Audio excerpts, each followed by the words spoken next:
Today, you're going to be dealing an insane amount of holy damage. You're going to become very potent, max incantation damage, light enough to avoid getting hit, and strong enough to take on any hit that is being dealt to you. Today, I'm presenting to you guys my Sacred Knight build that's going to be dealing the max with an insane amount of damage to any foe, any boss in Elden Ring. Live by the sword and die by the sword. Today, I present to you guys the build that is going to be focused on the Inseparable Sword. This sword deals 240 plus physical damage and holy damage, with holy being the priority here. And before I continue with the build, I just want to take a moment and say thank you for everyone that likes the video. Thank you guys for subscribing. It means a lot, the great support that you guys provide to us. Also, a special thank you to those that just go the extra mile and hit that thank you button and that join button. It does help us with bringing to you guys quality videos. And now let's dive into the video. We're going to make this build so potent that we're going to be dealing over 2,000 per hit, which is an insane amount of holy damage that we are about to get ready to deal to any foe. But that's not what this sword does best.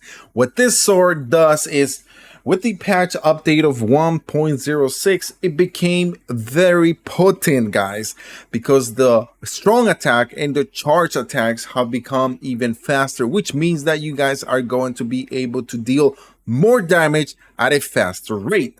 And what makes this sword amazing, besides just the way it looks, is that it comes with a special unique skill, which is going to be called the Sacred Blade. And that is why we're going by my Sacred Knight build, because this guy here is very peaceful, but when he needs to get down, he's gonna take anyone out. Now, to be able to get this weapon, pull up your map and you guys are going to go down under in the map, and this is going to be by the deep depths, and is going to be located in this section where you guys see here in the map. If you are not around here, this is where you actually are going to give the brother twin armor to the Prince of Death. After you give him that, then the weapon is going to be yours. And let me tell you, this is an amazing weapon because of the following reason. Not only it is sacred, because it has the Sacred Blade skill, which you guys see that.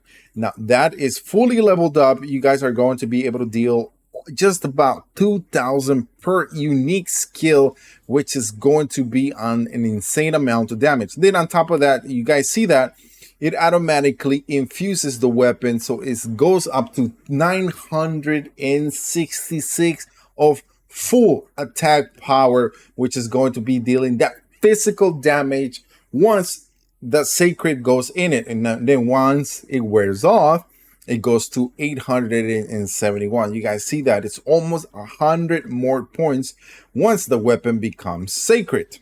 Now, on top of this, if you guys play Dark Souls 2, you know this unique skill that this weapon is about to do with the R1. And you guys see there, it has a different unique skill once you are able to one-handed the weapon. Now, if you remove the one-handed, you guys are going to be able to see it's a different type of move that it's going to do.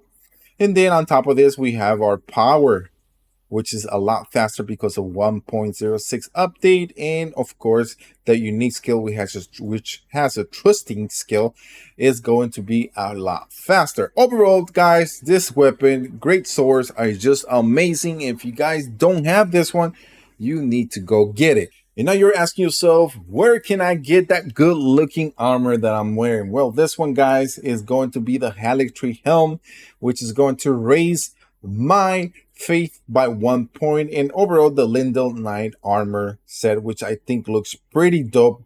Okay, this armor, you guys can get it by the Avenue of Balcony, or you guys can come here by the West Capitol. It also drops from the Erdtree, which is all the way up here. So that is how you are able to get this awesome armor. Now, how do we make this build even more stronger than what it actually is? One, we are going to be using the Flux Canvas Talisman.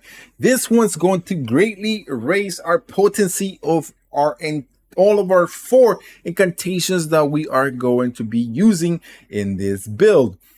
The next one is going to be the Carrion Filigree Crest. This one's going to help lower our FP consumed by the skill. Since this weapon has its own unique Sacred Blade skill, it's going to eat a lot of our FP. But it also is going to help with our incantations, and also the skill is going to lower that. Next, we are going to be using the Sacred Scorpion Charm. This is going to raise our holy attack by 12%, but it's going to lower our damage negation by 10%. So we got to be a little bit careful if we get too close. But the great thing about this build is that we are going to be using incantations and also the special skill of the weapon itself to be able to deal damage from far. And then when we need to get it close to our enemies, we got the blade that is infused and dealing that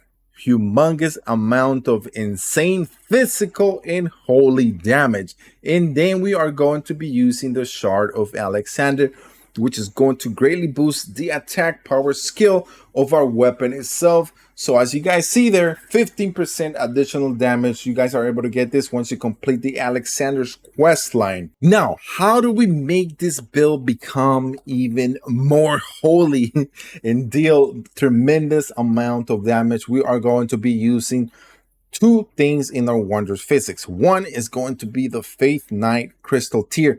This one's going to boost our faith by 10 points.